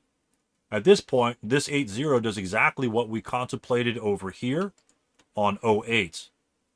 We don't move the 8-0 with these units unless we can get them outside of his firing range. And he could fire it on everything. So do we maybe move the 8-0 here? 1, CX and 1, 2, 3, 4, 5, 6, 7, 8, advance. Is he going to fire on the 8-0? Don't know. Yet something you have to read out of your opponent. If he knows what you're doing, that might be a possibility. He's the best morale unit there. He's the best chance of him getting up there. We're not using these units on this hill for offensive or counterattack purposes. We're using them for route path destruction. Right? Hell, we could send one unit this way, 1447 this way, maybe to get up on this flank over here. Don't know. Or send him straight forward to get this guy to first fire. Once he first fires, let's see, even if he breaks here, then you can move your leader. Your leader moves last, then you can move your leader in that case, if that was your plan. You know, this is a plateau, right? You can't see it. Once you get behind that plateau, you're free to move, and then you could advance up later. Again, he has to shoot. They're not doing anything else, so have them do something possibly useful, and route paths is the easiest way to kill units. I don't care what firepower attack you shoot at. 24 charts. I mean, you guys have used flamethrowers multiple times already. Do they kill units? No, they just simply break units. Right? You still have a chance to survive against a 24 flamethrower attack. And many of you have, even with 7 morale units. And probably even with conscripts in some of those War of the Rats.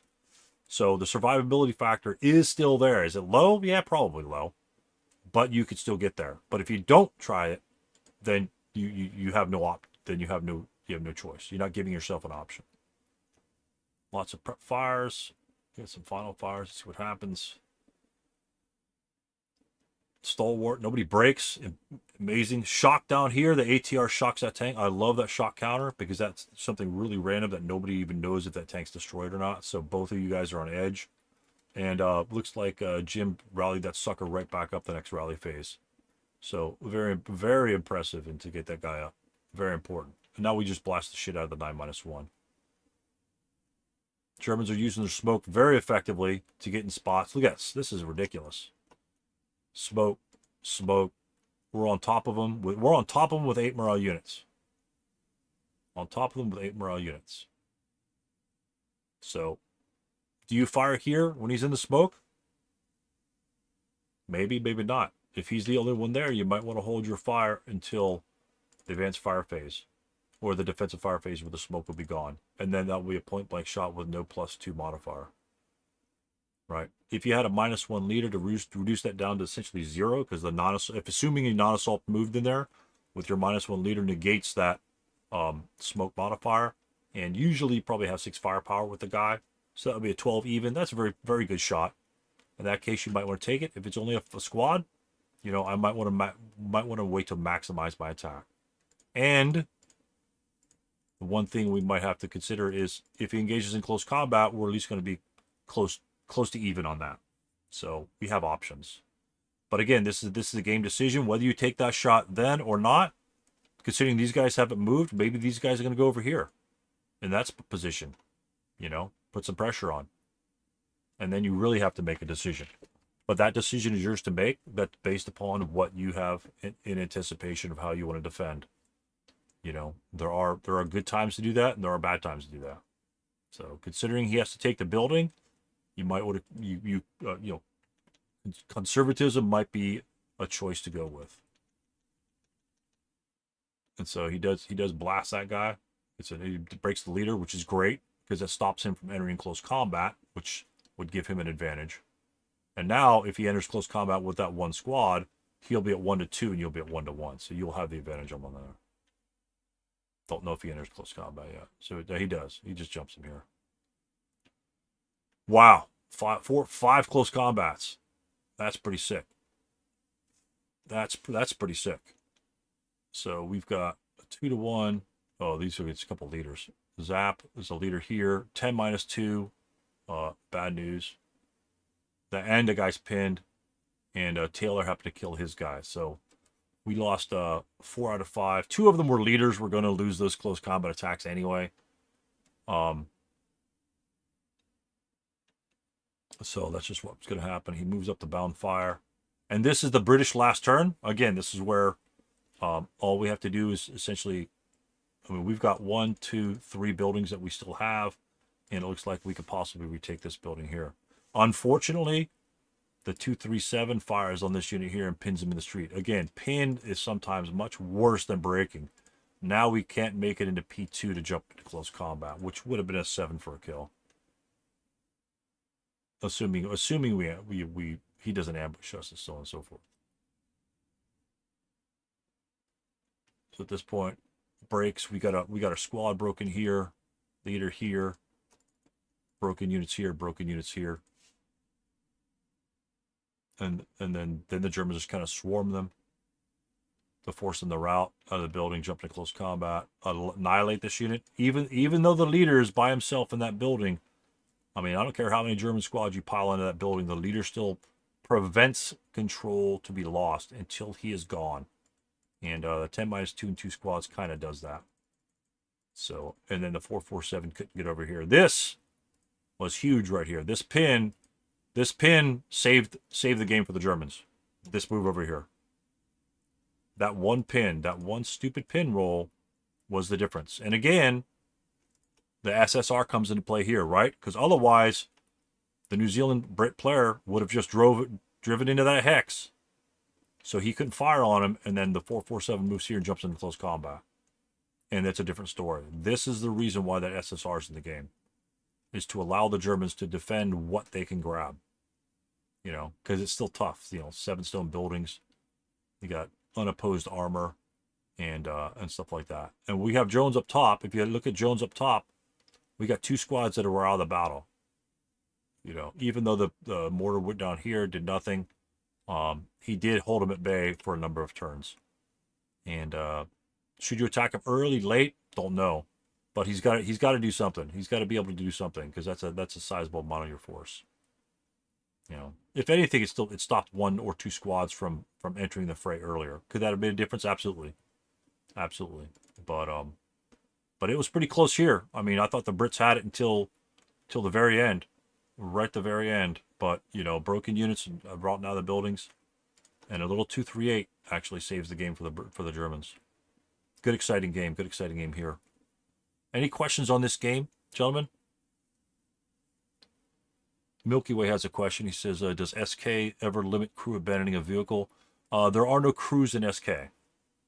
When a vehicle dies, gets destroyed, it's just gone. Nothing. No crew, no nothing. No, there aren't even any crew counters in SK. So Any No, question? no vehicular crew count. Yeah, vehicular crew. Yeah, there are infantry crew counters, which are the 228s, but no vehicular crew counters. Okay. Yeah, that adds another ball of wax to the confusion of vehicles. Yeah, so I kind of like it that way. It's kind of makes it easier, to be honest. It's easier to be honest. So, all right. So, any questions of this game here? I think it was a good fight. The Germans had to adjust his move at the top, shift to the left. The New Zealanders had a good defense on the right. The Germans had to kind of deal with that and not really ignore it. And they essentially kept them pinned down up there for as long as possible. And then say, okay, time to move. The mortar moves forward, tries to help the town. And then Germans happen to, do what they do is drop smoke and advance with their 8 morale and weather the fire and take control of their buildings. Really close fight there at the end. I thought it was a British win really easily until, but that's why you play the game out to the end, guys. You play the game out to the end. This guy over here, I would have said, oh, this guy's just going to charge me. I can't do anything about it. Whatever. I'm done. You got a couple guys here, a couple guys alive in here. Sometimes it can look brutal, but hey, a couple of 8s, 9s, 10s on the infantry fire table, and all your units can attack and just jump him. And just continue to play the game. You've played it this far. Don't quit on turn 6 or 7. When you played this far, unless you absolutely have like nobody left. Then that's a different story. But a very close game. Lots of good fighting. Lots of good smoke usage. Even smoke coming across the town at the top of the map. New Zealanders kind of let the Germans go through and try and preserve some of their force, which they were probably just going to get annihilated anyway because there's nowhere for them to rout without getting interdicted for the most part. So they try to preserve their force and try to do what they could. It's a tough situation. Do you take a risk? Again, that's all based on your decisions. If you want to be aggressive, be aggressive. If you want to be a little bit more conservative, and if that fits in your game plan, then that's fine. Just work for it. But always review, if you lost a close game like this, especially because this is a super close game, right? Just go back and review the log and just look at one thing. And I always tell you, just look at one thing during the game. Routes. Did I position my leaders properly? Did I form fire groups effectively? Did I not use smoke when I should have used smoke? Should I have moved a unit before moving the 10-2 that got shredded in the street? I did that the other day. I screwed that one up. Things like that make a big impact in the game. If the 10-2 was charging down the road and just charged the units and he got shredded, and let's say he got wounded, well, he's not going to be able to help clear these buildings out now, is he? The 10-2 is very critical, very easy to be able to shred everyone in this building because they're all 7 morale. And you get some morale check on them. These guys are at least pinned. And if they're pinned, the 4.68s can then, you could take point blank shots of that. It's just going to be a 4-1 or 4-2. It most likely will give you a 1 morale check. A 7 will pin you. So what? The next guy might make it through. And you've got the numbers for that. So pins are very effective to take advantage of. So, all right, we're gonna slam the next one. We've got about 30 minutes. We can slam the next one pretty good.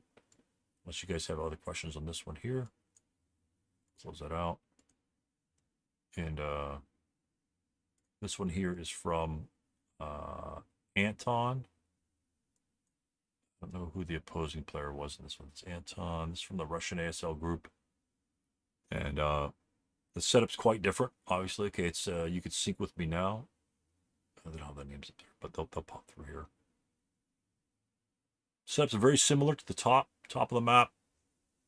Jones is behind him. Both LMGs are on the right for the long distance shot that could probably cover I-10. And then the other 3 squads are essentially covering the rest of the area. But if you look at the bottom, for those that have synced, you look at the bottom, the unit in R4 obviously is placed illegally, but they do make adjustments. They notice it, and then they just push it back a hex. And then they proceed with the game there.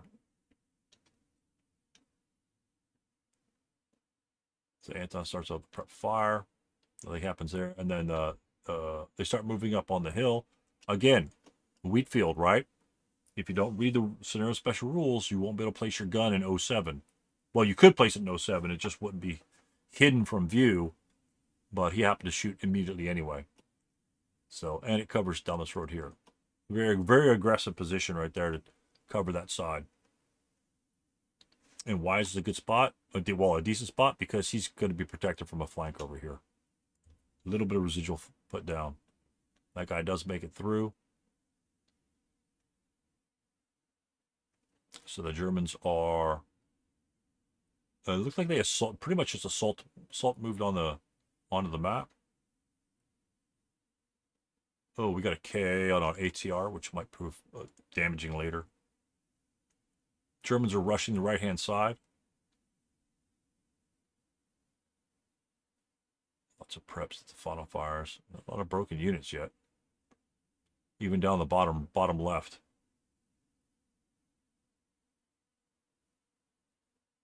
So we do neutralize the one artillery piece over in 07. What do you guys think about these Germans over here? What do you think these Germans can do later on in the game? I like the Germans over here for some reason. Tell me, although you have to go through the woods, what can these Germans do further along in the game if they keep pursuing that that move straight down the line over here? What does it allow the rest of the, assuming the rest of the Germans can penetrate through their defenses?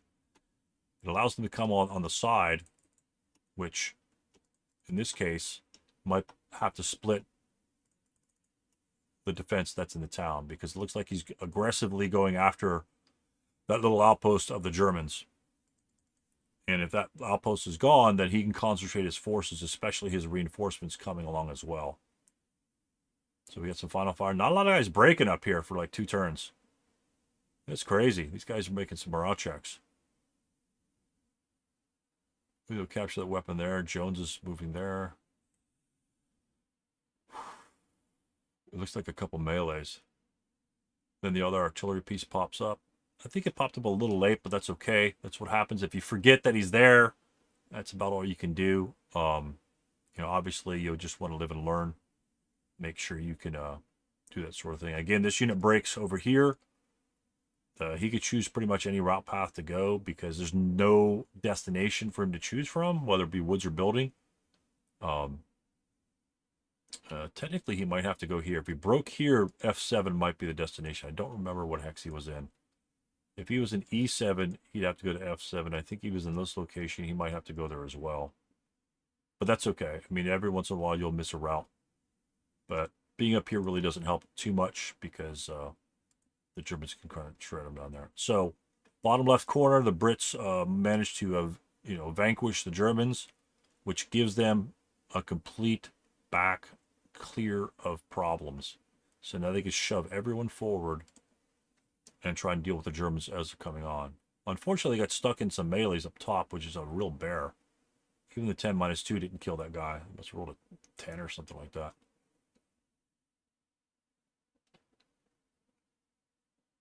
Germans are making good headway on the right-hand side.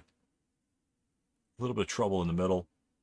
But the problem is there's no one behind the Allies in the town. We are on turn 4, Axis. It's about the same spot where the Germans were in the other game. Right? Matter of fact, we might actually have more casualties for the Germans and New Zealanders on both sides. Man, those guys are stubborn to die. There you go. So how many units do we have now? 1, 2, 3, 4, 6, 7. Wow, we have like 8 units left from the guys coming on. This might be pretty tough if you have the 8 units. Considering there's no one behind them. And now pretty much the German just kind of like... It's, at this point, you might consider it might be a little desperate for the Germans because they have to take the entire town. And the armor's coming on now as well. All right, morale doesn't stack up because they've got the medium machine gun, the light machine gun in the middle. Everyone can prep fire. Now the tanks just kind of just shows up and does its thing. See how fast they move? We're up on the hill. Now we're covering the German approach.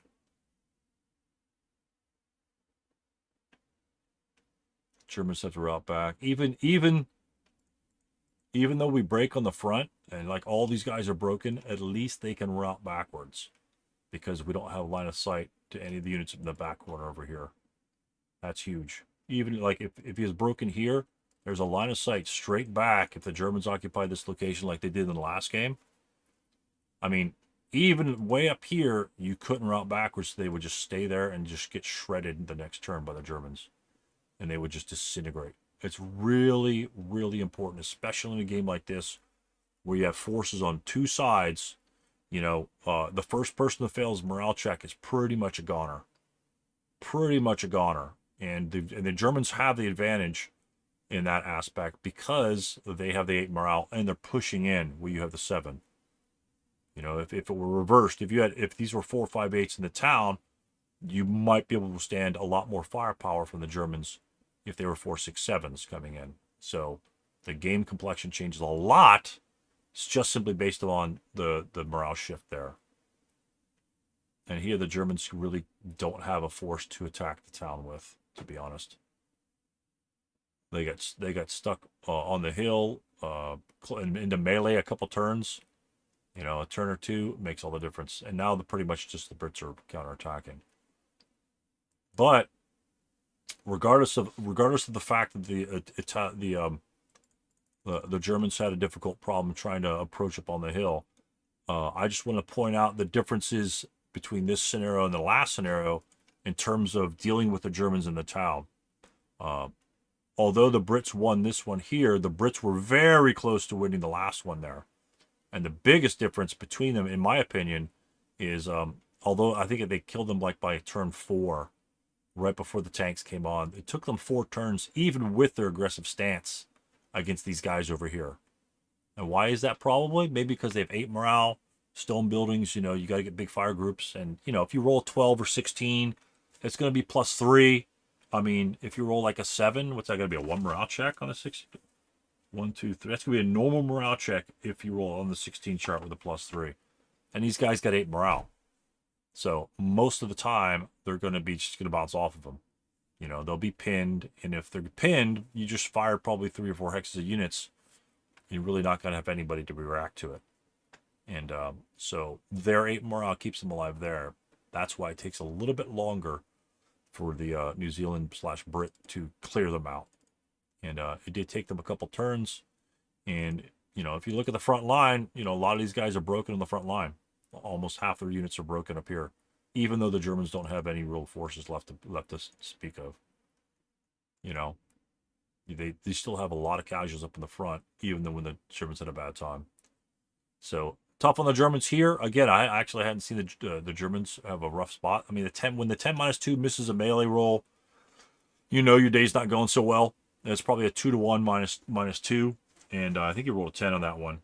So that was, you know, that happens, and that's why close combat is really, really tricky. You know, most of the time, I use close combat just to tie guys up and either shoot in their locations later and break them, or which you can do as the Germans in this one here. Why can the Germans, if the Germans engage the New Zealand's up on the hill in close combat, let's say they fail, and then it comes the next turn, and you know they've got units all over the hill, that sort of thing, and you've got a close combat between a 4-6-8 and a 4-4-7, and it's your turn. You know, what do you just keep that guy in close combat? Do you add more guys in there? What else could you do to help you win the day in that close combat situation much more easily? What could you do to that X? 8 versus 7. 8 versus morale versus 7. You could fire in. Absolutely, you fire into the melee. Yep. Let's say worst case scenario, your guy breaks and he doesn't break. You simply move guys up there and reinforce it, so that guy doesn't, you know, so you at least you have some sort of attacking force on him. He might still attack the broken unit, or he might attack you. You never know. But if he breaks and you don't, then you just really turn the tides on him. Yeah, and that's where the morale makes a big difference. If you have 8 morale and they have 7 or 6 morale, just fire into there. Just fire into there. All you need is a normal morale check. Don't fire with like 24 chart, right? You don't want to shred them. You just want them to take a morale check. All right, Americans in close combat, I have my American attacking my 467 or 468 or 548, his 6 morale, I'm firing into that close combat every single time. I'm going to be 1 to 2 against him anyway.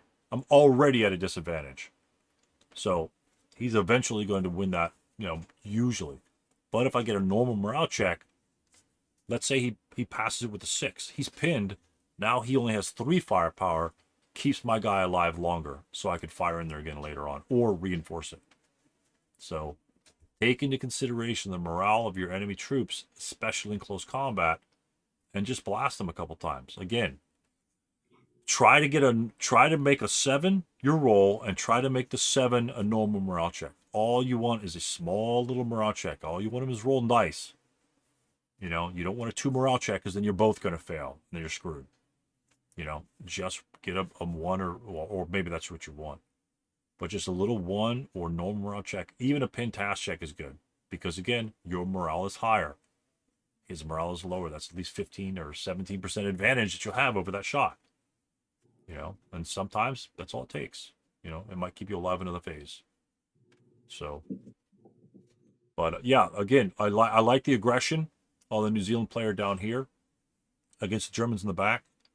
It ended up not actually making a difference in this particular scenario. Well, it kind of did, I guess, because if they didn't crush these guys down here, they might have been like kind of stuck back there. I mean, technically you can kind of get stuck back there, or it kind of freed them up to bring everybody up on the front line. And I don't know, maybe it's designed for that, because it takes the Germans about 4 to 5 turns to get to the edge of board U. About 4 to 5 turns. If you can get your Germans there in 3 turns, you're going to be way ahead of the game in terms of be able to reinforce these guys in the back. They'll really love you for that, because as we saw, it just took them a long time to break those units. But Mark, what were your takeaways on this one here? You played the first game was yours, I believe, and you played it a number of times, I think. But I just think it's a really interesting scenario. Me? Oh, Yeah. Yeah. Okay. Yeah, actually. Yeah, I would tend to agree. That it is a good scenario in terms of, like, you've got a really strong attacking force, but you don't have a lot of time, and you really do have to kind of move fairly quickly. It's always been my experience. I kind of like the fact that he really kind of concentrated, that the Russian player really, the Russian British player really concentrated on eliminating, the units here in the building. I've often found in my experience that for whatever reason, I just seem to have a tremendous amount of luck, a tremendous amount of bad luck with these units. It's like, it seems like every time I try to go into these buildings, I get shredded. It's just, I don't know what it is. It's like, you think you've got these 4, you've got 4 and possibly 8 firepower factors going +3, and you've got the 9-2 leader, I think. He's a -1. Yeah, he's got a 16 chart on you. Yeah. You think you can easily kind of start the process of taking these buildings. And every single time I go in here, it's like I just get crushed. I don't know what it is. It's just I have to give up. So as the German player, I don't know. Whether you just kind of hang out there. I don't like doing that. But the advantage is once these guys do kind of come through the village, start getting into the village, then these guys here, if they're still alive, are a big liability. Right. As we kind of noticed. Right. As I said, I was the German, and as I said, it was exactly the same process that I thought I was, not going to make it. But with these guys, with just these guys here, just the unit here, just kind of kept these guys at bay and kept these guys from coming back this way, and just kind of just allowed me to smash them to bits.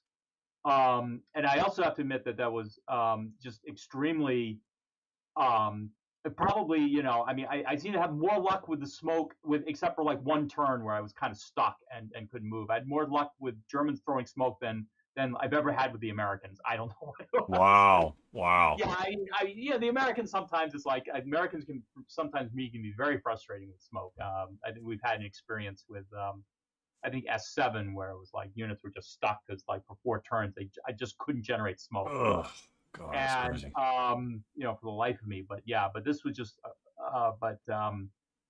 you know um yeah, I mean, I think um,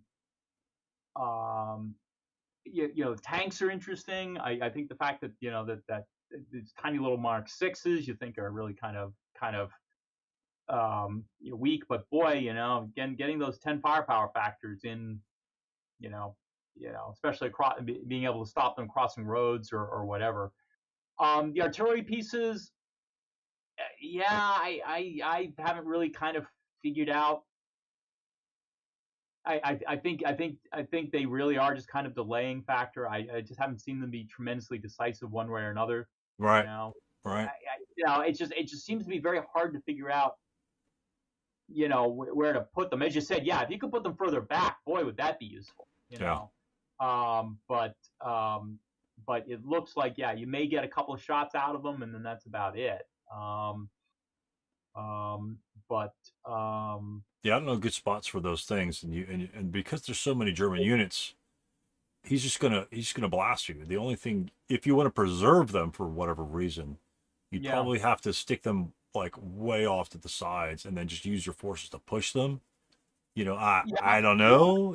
I mean, technically, I mean, theoretically, you could just hide them over here, and then just have a couple forces just covering the hills, and then just start pushing them back here, or I don't know, just leave them here just so you can shoot the entire way there. I don't know, but yeah, they yeah. I in all mean, the games I've seen your North guys' games, I've seen through live games, the artillery just doesn't survive long. yeah. What is it? It's set up in 5 through 8. Yeah. So yeah. Yeah, So you're stuck. Yeah. I mean, even if you could be there, I mean, that would be right, kind of interesting. But you can't even set up there. You're kind of stuck. I mean, maybe you set up on the road and just try to push the guns. At least. If you had like a squad with them, then you'd still be able to move the guns pretty right, automatically. I mean, you need right. like what, maybe like a 10 or something like that I think a so. gun, Yep. and that, then yeah, maybe with the leader, at least get 1, 2, 3. That's probably about as close as you can get. You can probably set up there and then try to push him. But then, even if you get there at the end of the first turn, the Germans could be on the hill. That could be, Right. It'd be tough you to pull know, off. I think it would be tough to yeah, pull it'd be off. tough to pull off. But boy, yeah, if you could get the gun, if you could even get the gun like here, ready to fire across this way, that'd be interesting. Yeah. Yeah, it'd be interesting to try it. It'd be interesting to try that. It's kind of like a strategy to see if there's something you could do with those guns, maybe to move them back. I never even thought about trying to push them, but Yeah, the M8's always the bad thing, and like I say, just simply because, the 8-0 in terms of rallying, if I think we saw when most of the British units broke, there's nowhere to go. There's just yeah, nowhere to go, and they just catch up to you and shred you. And so it's like, well, what the hell is the 8-0 for anyway? I mean, the only spot that they could really rally is a patch over here. But again, they've got 13 squads that can just chase you down. yeah, But but it, yeah, it it'd be yeah, it'd be yeah. I it'd be mean, kind as of I said, yeah, interesting you to hide out see. there. Yeah. I mean, yeah, as you said, you hide out there, and I said, yeah. I mean, this was why I kind of just set the mortar up right there. It's like fine, Yeah. now you've bought up 2 or 3 units. They're not going anywhere, Right. you Right. know, and and that's a very good use of, I mean, I'll certainly take one squad to keep 3 bottled up. I Yeah. mean, Oh yeah. so yeah, so you kind of trap them, and yeah. So as I said, it's I think as you said, the best you can do is, to a certain extent, is just slow them down, and as I said, yeah, the guns would be interesting. I would like to try this scenario again, maybe thinking about, putting them back and seeing if you get lucky and see if you can push a gun to like there or something like that. Right. Might be interesting, you know. Yeah. I mean, just to try something different, you know. Right. um, Right. And then just to compare contrast the games, how I mentioned the mobility of the AFVs. yeah, In your yeah, game, you had to deal with this unit over here, so your AFV was pretty much assigned to dealing with that unit. And once those units are gone, I mean, look where this player took it. I mean, now he's. I mean, obviously the game was probably decided before then, but he's got a guy up on a hill to shred guys up on a hill here, and he's got the range for that. And now he's got the other unit behind him as well. Even if they have the ATR guns, that's something that you might want to probably try anyway. Again, to cut the route paths, because once he gets shredded, now this guy's a normal range, and if the guy were up here or something like that, then they just disappear for the most part, you know. And yeah, but as I said, yeah, the lucky, yeah, as I said, the you know, but then even still, even with the plan of attack and just kind of just really getting just crushing, crushing these guys in turn 5. right, It still came down to being lucky enough to stop that one platoon, stop that one squad. yeah, There was a good, a little bit of luck involved there. Yeah. All of a sudden, it's like, oh my God, like all of a sudden it's like I kind of realized that, I thought I was in real trouble right here, and just managed to get the lucky roll, and that pretty much sealed the fate of everybody. But, right. But even then, yeah, as you said, yeah, I mean, played to the end, and he almost managed to still pull it out. If he'd gotten that squad there and taken him out, he would have won the game. Right. And even like, because he had no one else around, he had the one squad in the tank here. Even if he broke you in that spot after you pinned him and he advanced fired on you, it doesn't matter. If you were broken here and then were eliminated for failure to route, you would still control the building and literally win with nobody in the building. Right. So, Yep. and that's how damaging the pins are in that instance. And especially if you need to aggress and be in location earlier than later. So that's very important to have. And, again, a lot of people say, well, I crushed you in the front. Well, you did crush him at those points, but any one of those close combats went south, or if he made a morale check, this 238 is the one that's still behind him. Yeah. Because this tank would have been up here, maybe an M6, shredding those units getting across the road, and just like the British here. Like I said, I like the extreme differences in these particular games. This one even went to turn 5 or 6, but it's just the brilliance, I think, of this particular scenario in that if you get bogged down as the Germans, you're going to have trouble, and if you can't survive back here, then it's going to create some other pitfalls for you, and that's why I like the. It was interesting to watch. As I said, it was interesting to watch him just literally decide that no, my goal is to eliminate these guys, and and he managed to pull it off. You've got a decent force. You've got 6 squads. Yeah. So you've got, as you say, you got 24 power plus an MMG. So, and you've got at least, probably 2 or 3 turns before the Germans really going to kind of break through. So, if you're really looking at this line to really delay you, so it allows the British here to really eliminate these guys and get them out of there. Right. It might be a pretty good strategy for the British, as you said. Then you got enough time to at least deploy up here. Right. And at least try to hold things on, and as you said, and then you got the tanks coming in turn 5. So right now in the deployment up here, let's say, and that's why I like the flanking move for the Germans over here, is if he wasn't so holed up in the middle, let's say he progressed as you progressed in your game, but yet he had 4 squads on leader or 3 squads on leader probably, platoon moving to the right. In this sort of situation, let's say that still occurred in your game, the Brits can't just pin them up here because the Germans have a flanking force here, which might have to soak off 3 to 4 squads to have to deal with those guys. Yep. And once that occurs, because there's only one open ground hex that he has to cross, once he smokes that, he's up on the hill in decent terrain. And I've had played this once where the Germans did make a nice down the side, and it exactly caused the problems that you had. It's like, now you got to start covering this terrain over here. Right. You're just spreading out more, and it also gives the once the Germans do get up on this hill, it gives them a pretty good attack on this building. Right. So I played it once where this whole area right in here really became inflamed. You had a tank here, wow, round, and trying to hold off the Germans on the hill here. So yeah, I think that is I played that once. I can dig up the log. I think I've got the log file. Oh, that'd be cool. That'd be cool. Yeah, I can post that. No, let me take a quick look. See if I've actually got it. Well, yeah, like I said, I just the scenario yeah. because the scenario is medium sized to kind of big in terms of lots of units, and just the outcomes are just extremely varied. It seems like, and gives a good variety, replayability. Like you say, you get flanks on one side. Just the 2 games we had here make a big difference in terms of just the outcomes. Yeah. Just the outcomes of the games. I'll take a look. I'll take a look at it and see if I because I've got 3 logs here, so I'll take a look and see if one of them is the has the as I said, has the German coming down this side. But I do definitely remember playing it that way, and as I said, this whole area became the focus Right. at turn 7 or 8. I mean, it was just a massive fight here on the hill.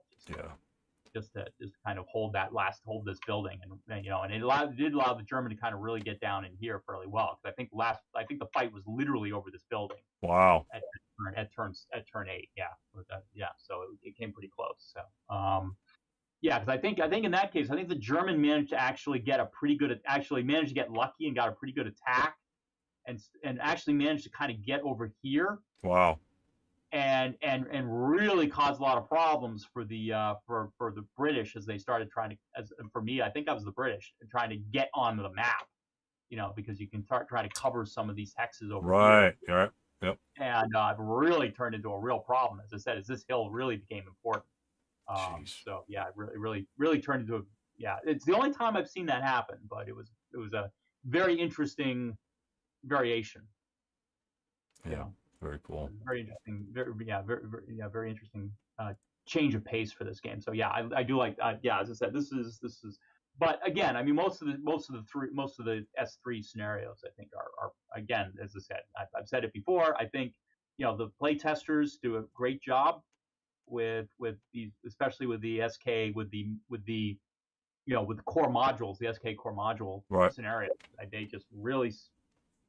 Give the designers credit. I think most of these scenarios just really replay very well, and really allow multiple thoughts, multiple strategies, multiple tactics. Yeah. On how to kind of attack it. So and that's what makes them great scenarios. That's what makes them great scenarios. So that's a good deal. Well, gentlemen, that's all I got for you guys tonight. Just want to review these again. I always like having scenarios that are really different, so we could see how things progress differently. And route paths key in both scenarios.